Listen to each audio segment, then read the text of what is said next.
Power. Since the dawn of time, men have always sought power, and to achieve it, they have used various means such as war, seduction, and wealth. What is this power for which men tear each other apart so much since the dawn of time?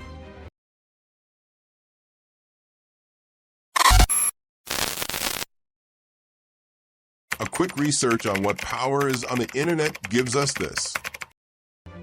Power is elusive, shifting in form and meaning depending on the hands that wield it. Some see it as authority, the ability to command and shape the world. Others chase influence, the ability to bend minds and inspire movements.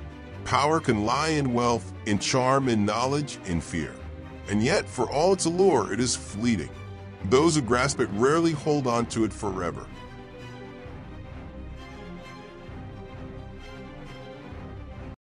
But honestly, for me, the best analysis and documentation on the subject of power is that of this legend, which have succeeded to give the world a deep understanding of power.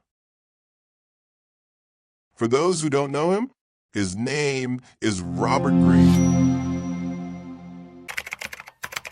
But wait a second, who is he? Robert Greene is one of the most proficient authors of our days, with several bestsellers at his active. But for today, our scope of interest is not the man in question, but one of his renamed masterpieces called The 48 Laws of Power. The 48 Laws of Power is a popular but yet controversial book. In fact, the book is so unsettling that it has been banned from prison system in various countries. So what is so special about this book, you may ask?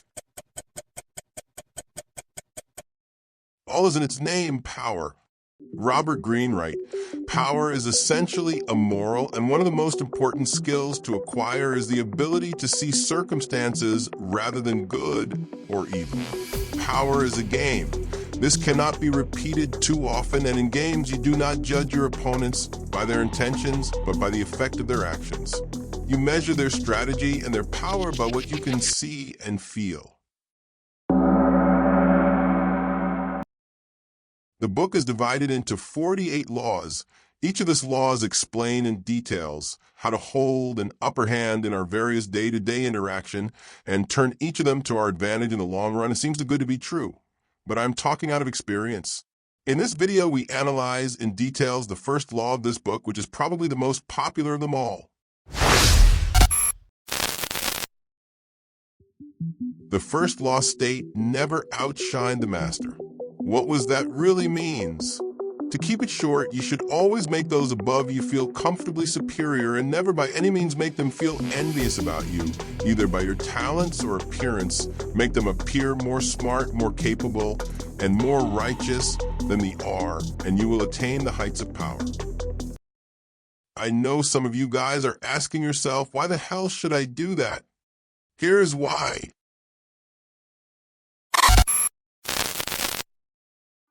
Nicolas Fouquet, Louis XIV finance minister in the first years of his reign, was a generous man who loved lavish parties, pretty women, and poetry. He also loved money, for he led an extravagant lifestyle. Fouquet was clever and very much indispensable to the king. So when the Prime Minister Jules Mazarin died in 1661, the finance minister expected to be named the successor.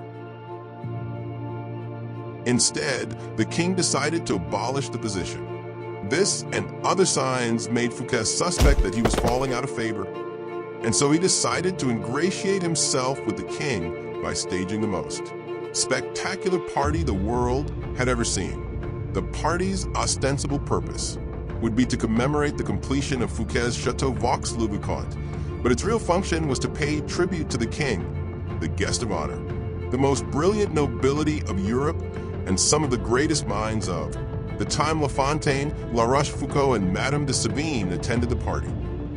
Molière wrote a play for the occasion, in which he himself was to perform at the evening's conclusion. The party began with a lavish 7-course dinner featuring foods from the Orient never before tasted in France, as well as new dishes created especially for the night.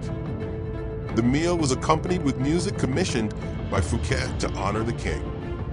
Fouquet personally accompanied the young king through them. geometrically aligned arrangements of shrubbery and flower beds. Arriving at the garden's canals, they witnessed a fireworks display, which was followed by the performance of Molière's play. The party ran well into the night, and everyone agreed it was the most amazing affair they had ever attended. The next day, Fouquet was arrested by the king's head musketeer, D'Artagnan. 3 months later, he went on trial for stealing from the country's treasury. Actually, most of the stealing he was accused of he had done on the king's behalf and with the king's permission. Fouquet was found guilty and sent to the most isolated prison in France, high in the Pyrenees Mountains, where he spent the last 20 years of his life in solitary confinement. Louis XIV, the Sun King, was a proud and arrogant man who wanted to be the center of attention at all times. He could not countenance being outdone in lavishness by anyone, and certainly not his finance minister. To succeed Fouquet, Louis chose Jean-Baptiste Colbert, a man famous for his parsimony and for giving the dullest parties in Paris. Any money liberated from the treasury went straight into Louis's hands. With the money, Louis built a palace even more magnificent than Fouquet's the glorious Palace of Versailles. He used the same architects, decorators, and garden designers. And at Versailles, Louis hosted parties, even more extravagant than the one that cost Fouquet his freedom. Let us examine the situation. The evening of the party, as Fouquet presented spectacle on spectacle to Louis, each more magnificent than the one before. He imagined the affair as demonstrating his loyalty and devotion to the king. Not only did he think the party would put him back in the king's favor, he thought it would show his good taste, his connections, and his popularity, making him indispensable to the king and demonstrating that he would make an excellent prime minister. Instead, however, each appreciative smile bestowed by the guests on Fouquet made it seem to Louis that his own friends and subjects were more charmed by the finance minister than by the king himself, and that Fouquet was actually flaunting his wealth and power. Rather than flattering Louis XIV, Fouquet's elaborate party offended the king's vanity. Louis would not admit this to anyone, of course. Instead, he found a convenient excuse to rid himself of a man who had inadvertently made him feel insecure. Such is the fate in some form or other of all those who unbalance the master's sense of self, poke holes in his vanity, or make him doubt his preeminence. When the evening began, Fouquet was at the top of the world. By the time it had ended, he was at the bottom. Now we know precisely what should not be done. But now, how can we apply the law adequately?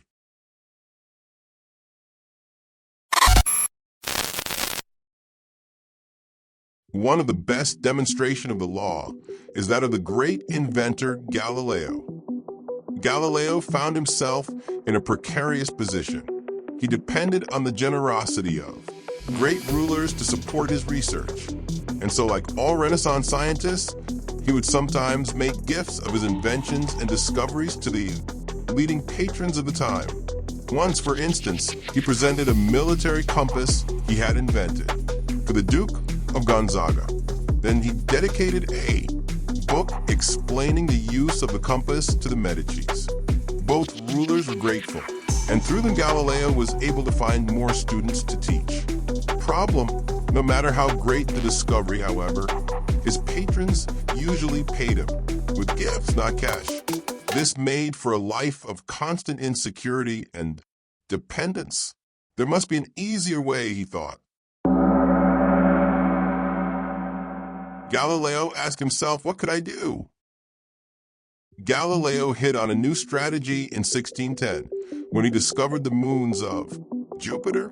Instead of dividing the discovery among his patrons, giving one the telescope he had used, dedicating a book to another, and so on as he had done in the past, he decided to focus exclusively on the Medicis. He chose the Medicis for one reason. Shortly after Cosimo had established the Medici dynasty in 1540.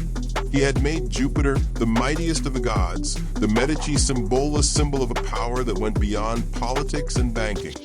one link to ancient Rome and its divinities. Galileo turned his discovery of Jupiter's moons into a cosmic event, honoring the Medici's greatness. Shortly after the discovery, he announced that the bright stars, which were the moons of Jupiter, offered themselves in the heavens to his telescope at the same time as Cosimo and Froment. He said that the number of the four moons harmonized with the number of the Medicis, since Cosimo II had three brothers, and that the moons orbited Jupiter as these four suns revolved around Cosimo I, the dynasty's founder. More than coincidence, this showed that the heavens themselves reflected the ascendancy of the Medici family.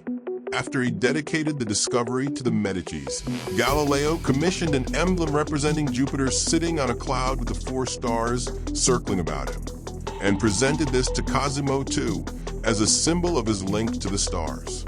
In 1610, Cosimo II made Galileo his official court philosopher and mathematician with a full salary.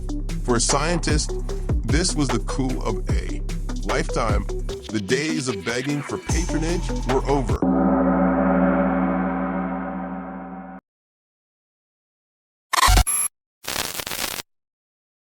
In one stroke, Galileo gained more with his new strategy than he had in years of begging. The reason is simple. All masters want to appear more brilliant than other people. They do not care about science or empirical trivia or the latest invention. They care about their name and their glory. Galileo gave the Medicis infinitely more glory by linking their name with cosmic forces than he had, by making them the patrons of some new scientific gadget or discovery. Scientists are not spared the vagaries of court life and patronage. They, too, must serve masters who hold the purse strings, and their great intellectual powers can make the master feel insecure, as if he were only there to supply the fun-sent, ugly, ignoble job. The producer of a great work wants to feel he is more than just the provider of the financing. He wants to appear creative and powerful, and also more important than the work produced in his name. Instead of insecurity, you must give him glory. Galileo did not challenge the intellectual authority of the Medicis with his discovery or make them feel inferior in any way. By literally aligning them with the stars, he made them shine brilliantly among the courts of Italy. He did not outshine the master. He made the master outshine all others.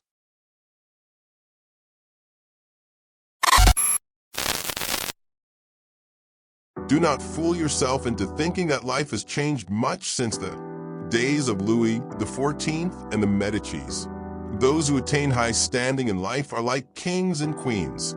They want to feel secure in their positions and superior to those around them in intelligence, wit, and charm. It is a deadly but common misperception to believe that by displaying and vaunting your gifts and talents, you are winning thy master's affection.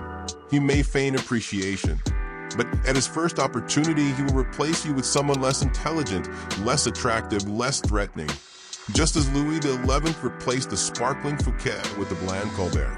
And as with Louis, he will not admit the truth, but will find an excuse to rid himself of your presence. Everyone has insecurities.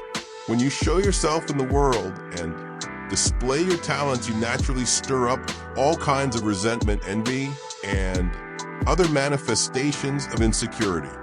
This law involves two rules that you must realize. First, you can inadvertently outshine a master simply by being yourself. There are masters who are more insecure than others, monstrously insecure. You may naturally outshine them by your charm and grace.